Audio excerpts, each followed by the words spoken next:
Hey. All right, you need me? Really quick? Huh? Okay. Yeah. Hey. Good afternoon. Good afternoon. Plug this up here in case I need it. Hold on one second. I tell you, I've been pretty full on this day. And being so, I don't know, just feeling led to come here right now. Never ever shared this before. Said something to Dexter the other day, and it was just still on my heart. And even right now, I'm still so full. Thank you guys for being here. Come on in. Tag someone. I do believe that everything that I'm going to talk about, and I don't intend to be long either. And I'm going to be honest with you too. I'm going to be back a whole lot more, which is really good for me just with everything. Because I just exploded on Dexter. All right. I came out here. I was in the office. He was like, hey, where you at? I'm in the office and just full. And I can still even feel the presence of God just upon me, in my arms, in my legs, and just still very full. You know what I mean? But I was just led just to share. And like I said up there, hey, my beautiful sisters. But, just like I said, I can just remember some times where the enemy really just tried to take me out. And I'm just going to share those times with you. Years ago, I was in my 20s, early 20s. I just turned 52 a couple of days ago on Tuesday. Thank you guys again for my birthday, for the birthday love. But it was years ago. I was in my early 20s, so probably good 30 years ago. And these things came back to my remembrance. I never said anything to anybody after they both happened. A lot of that has to do with not even understanding what was going on. But when I tell you that the Lord has really been speaking, and he has, and I'll say this and you'll hear more as I continue to talk and share. You guys know a lot that my husband and I do. Things that I've shied away from is the very call that I know I have upon my life. Not quite understanding all the time what to do, when, how, and all that good stuff. But I'm telling you, he's speaking. And even on yesterday, he was speaking. He said, you hear that? And I said, yes. And I told Dexter, I said, I think that Moses, I said, I think he my great, however many greats it takes. I said, he my great granddaddy or something. I said, because I believe it's in that bloodline, that this is just coming. I can relate. And so really quickly, let me just share, like I said, sometimes he tried to take me out. And as you even listen to this yourself, my thing is wondering, or you yourself, I want you to begin to think about just even in your own life, what it is that God has done for you. And a lot of times we're not even mindful of it. But he has. So again, thank you guys for being here. See, some have come and gone. Maybe they can come back later. If you're here watching on the replay, thank you so much for being here as well. So let's get into it. And let me just share these 2 times where I know that the enemy has tried to take me out. It's been very clear to me. God brought it back to my remembrance. Even that's the second one I tell you about. He brought it back to my remembrance. And I'm like, oh my God, I can remember that. Hey, Jenny, see, you were in my life then, girl. 30 years ago in my early 20s, we were at Winston-Salem State University, okay? At the time, dating my late husband, Ronald Joyner. We were pretty much inseparable together. So this first incident, I was on my way to see him. Left Winston-Salem State on them back roads, and I was headed to Conway, North Carolina to see him. The thing as well is, at the time, I wasn't saved, sanctified, and filled. Grew up in church all my life, but you know how it is sometimes. You're growing up and, you're there, you're doing the things there. You know that there is a God, but you really don't have that understanding about receiving him as your Savior. So I had not received him as my Savior, okay? But on this particular day, I'm on those back roads, highways, and then back roads to the northeastern part of North Carolina. And I can just remember, it's just driving. This is really simple, but and just with everything, even now when I think about it, I can still remember the open area, just the spaces as I'm on that highway. And I remember it like teed. So it's like another road was coming up and it teed with it. You know, I'm here going straight and then the other road just came and teed with it. But all around is land. And just very simply put, I don't even remember exactly how it all happened. But there was an accident that was avoided as I was traveling down that highway. And I remember sitting there when everything was happening, coming. I honestly, right now, I can't even tell you exactly what happened. I just know that there was a supernatural disruption. Something happened that kept all of us from colliding together.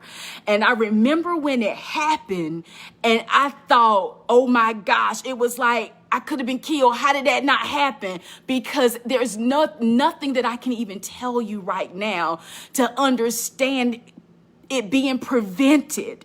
And I remember a presence sitting over there with me. And even prior to coming here, I just kind of went to God and said, God, was that an angel? Was that you? Because I remember a presence. But at the time, I knew nothing about God. I knew nothing. I never heard even people talk about the supernatural. And this isn't anything that I actually talked about. But I can remember driving down that highway. And I can remember death was present. But for some reason, somehow, it was avoided. Oh God, and it was like my car was even picked up and it was avoided, but I couldn't explain how it happened. But I just kept going, never to tell anyone about it until I talked to my husband. I told him, I don't know, it's just maybe a couple of years ago, not too long ago.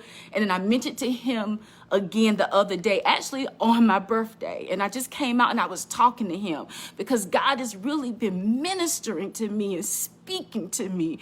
And I'm going to tell you right now, you see the passion, okay? The passion is because many of you already know this, but I had been in such a place of avoidance. Have I come out of hiding? You better believe it.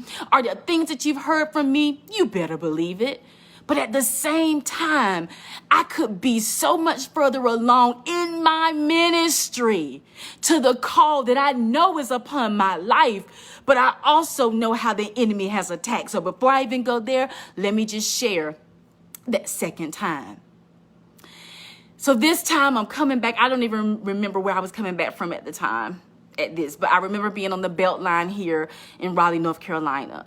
And you know, when you're kind of grown, you see all the stuff growing out, but when you're driving, you know, things just kind of look different to you. Long story short, I'm on the Beltline, and what I needed to do as I'm coming up was to veer to the left. That's probably your right looking, but I needed to veer to the left to keep up because my next exit to my parents' home was there. But what I ended up doing was going to the right. So I went the wrong way. I traveled a while before I realized where am I? I should have been there by now. And I just simply turned around to come back up. And I'm coming back up, getting back on the Beltline. And as crazy as this may sound, but oh my God, I can't. It's just so true. I'm driving and I'm going up the Beltline. All of a sudden, as crazy as it may sound, my car was moved to the left lane. I never turned it. I never thought to do it. I didn't try to get over to the left lane. There's nothing that came in my mind that told me to move over into the left lane. I need you to hear me right now. I never did. And then all of a sudden, my car literally, and I can't remember like, what in the world, my car moved. And in that moment, this car came flying in the lane that I was in and passed me. I know they had to be doing 100 miles per hour. I never saw it coming. I didn't see anything coming up behind me. There was nothing, but the very lane that I was in, that car was coming in that lane when mine was moved to the next, and I had nothing to do with moving my car. How do you explain that? How do I explain that? Even for me, in that at that time, I didn't have a relationship with the Lord as I even have now. But I questioned, like, who moved my car? Who moved my car? Who moved my car? But I didn't share it. I didn't even share it with my sister, and we close. I didn't know what to say. And it wasn't until years later that those two things came back to my remembrance. And on today, and like I said, just even now, just feel I'll shake it through my body as he's brought them back to my remembrance yet again. And when you heard me, those of you who were here when I first started, and I mentioned to you about Moses, and I told you how I feel like we got some kind of kindred spirit, you know? Why? He's some kin to me some kind of way, y'all, you know? Why do I say that? Because we all know about generational curses and things that are passed on, or some of you may not. And these are the types of things that I want to talk about even the more. But this is the thing in our bloodlines. There are things that you deal with. You deal with that because it's in your bloodline. There are things that you fight with, that you toil with, even about your personality, about how you handle situations, about how you maybe see yourself, about an anger streak that you may even have. There are different things that you deal with, but you deal with that because it's in your bloodline. And as I come to understand Moses even the more, I can relate to him. I see different things. It's come back to my remembrance. The Lord told me yesterday, I was over there washing dishes with my son, and he was reminding me of the studies that I've done and how much I would be like in the book of Exodus. And there's a drawing that I had to this man for some reason, but it's because we're so relatable. And one of the things that we have in common is being a people pleaser. Moses, too, was a people pleaser. We're going to be talking some more about that, too. Why? Because I'm here to help my fellow people pleasers. There's a deliverance that people want and people need. Sometimes we don't even know what to ask for. There are things about yourself that you question. Some of us don't understand our worth or our value, but it's time for us to get to this place of knowing and understanding who we are, so you too can move the enemy out of your way.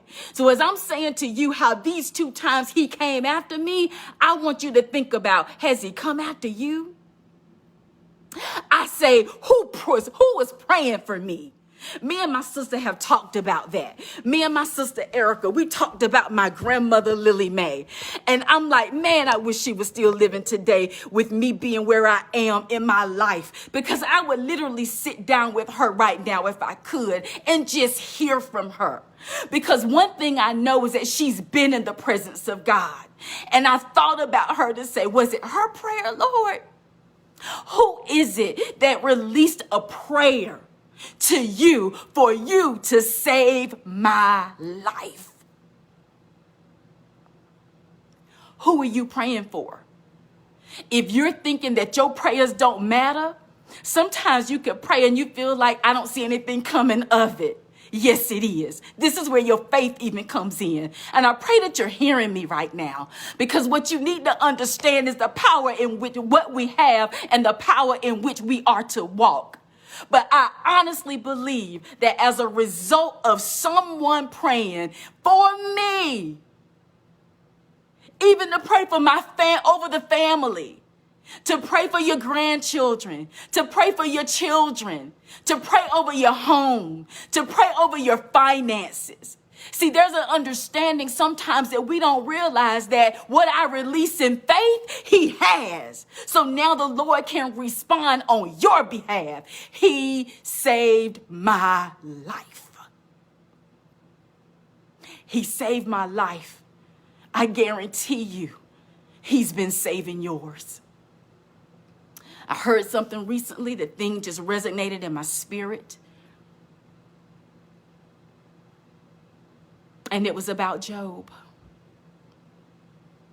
And when you look at Job, and I thought about how much his friends kept coming to him to say, why don't you just curse God for everything that you're dealing with, all that you're going through? Ain't you tired? Don't deal with this. Just curse him and die.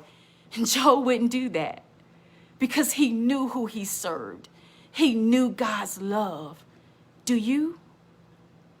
And see, this is what I want to be. I want to work with you. I want to help people. I want to talk more. I got to stop hiding. I can't not come out here and give what it is that I know that God has given me. Because see, to deal with something like being a people pleaser, to deal with something like being insecure, won't Moses insecure? Didn't God say, I need you to go to Pharaoh? He was like, me? You going to choose me? Why you going to choose me? You can't choose me. I can't even talk. I don't feel confident.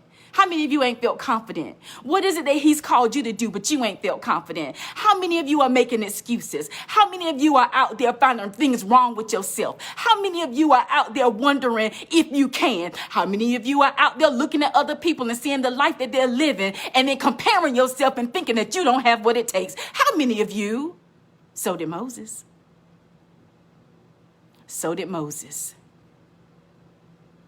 But Job knew, I know who's got me. I shall not do what it is that you're trying to instruct me to do. And the thing that was stood out to me is just realizing and learning how the enemy went to the Lord. He's going to and fro, and the Lord asked him, because he's trying to figure out, who can I get? He says, have you considered my servant Job? And he was like, you got a hedge of protection around him. Why would I go after him? And the question that was asked is, how did he know that there was a hedge of protection around him if he hadn't already gone to attack him in the first place? That takes me back to who's praying for you. Who are you praying for? That hedge of protection. God does nothing without us. He's given us dominion in the earth. He says, talk to me. He says, seek me that I may be found. Go to Matthew 7 and read. I think it starts about 11. Ask, seek, and knock. And we can deal with that. So, saying so much even right now. But even for the people that I'm talking to, those who can relate to the things that I'm even saying, do you ask? Do you seek and knock? Or do you more so say, I can't bother God with that? Because I just need to be humble, as we do, but I just need to be humble. And he's already done so much anyway. So I don't want to seek him. You don't know the number of times here in it's been over the last couple of months, really, even in this last year. But where the Lord has even said to me, what do you want, Tanya? And he's like, ask me. And it's like, ask me. What do you want? Go read Matthew. Ask, seek, knock. We got to do that. It's a responsibility that we have. And as I bring this to a close, I could say so much more, but I think this is good enough for right now. Coming to realize that with the children of Israel, remember I told you I was all up in Exodus, right? But with the children of Israel being enslaved for over 400 years, their deliverance came when they asked him for it. Then he stepped in. And the deliverance happened. So ask him, what do you want? What do you need? What are you looking for? Ask him. And again, if you're somebody like Tanya Joyner-Scott, who made excuses, like Moses, who found reasons as to why he shouldn't, she shouldn't, who looked around and felt like I don't have what it takes, imposter syndrome. If you're anybody who can relate to anything like that, I just want to leave you with this. You're still here, you've been created, and it's been with purpose. And the one thing that the enemy wants to do, and you've heard me say it before, is steal, kill, and destroy. That's the word. John Ramirez, an ex-Satanist. He was a third-ranking general or something, I think, in the Church of Satan. Listen to his testimony. I was in there reading last night. I had a friend call. She asked for prayer. I said, let me go find out. Let me go read from John and see something I can pray. Because he's kind of exposed how the enemy has done things. And he'll tell you what to come against. But even as I was reading, I'm going to tell you this. And this is why you see me and my husband even talk about it as much as we do. See, sometimes people can get up here and think stuff. And it was like, that ain't nothing. Sometimes you can hear us talk about the mind and how you think. And it's like, that ain't nothing. Not understanding how the enemy, calling me, not understanding how the enemy comes after you. And John specifically said, and we'll talk more about that too as the time and years go on, because I'm here, I am here, I am here. And I am going to serve God. I'm going to walk out my purpose. And I am not going to allow the enemy to steal, kill, or destroy it. But what did John say? He said, the thing the enemy will come after, because this is what the Lord even showed me today. Yeah, he tried to kill you. There are times he tried to take you out. And because of that hedge of protection that was around me, that he couldn't get to me, that he want to tiptoe in through your mind. And John Ramirez said the same thing. He said, he comes after your mind. And how does he know? Because he did it. He served the devil until the Lord came and saved his life. God knows I can give you some more. Lord knows I can give you some more right now. But I'm going to stop right there for the moment. And I look forward to talking to you again. And I thank you guys so much for spending just a little bit of time with me. But there is so much more to come. Because one thing that my husband and I are doing right now is helping people to get out of their future's way. We want you to get out of your future's way.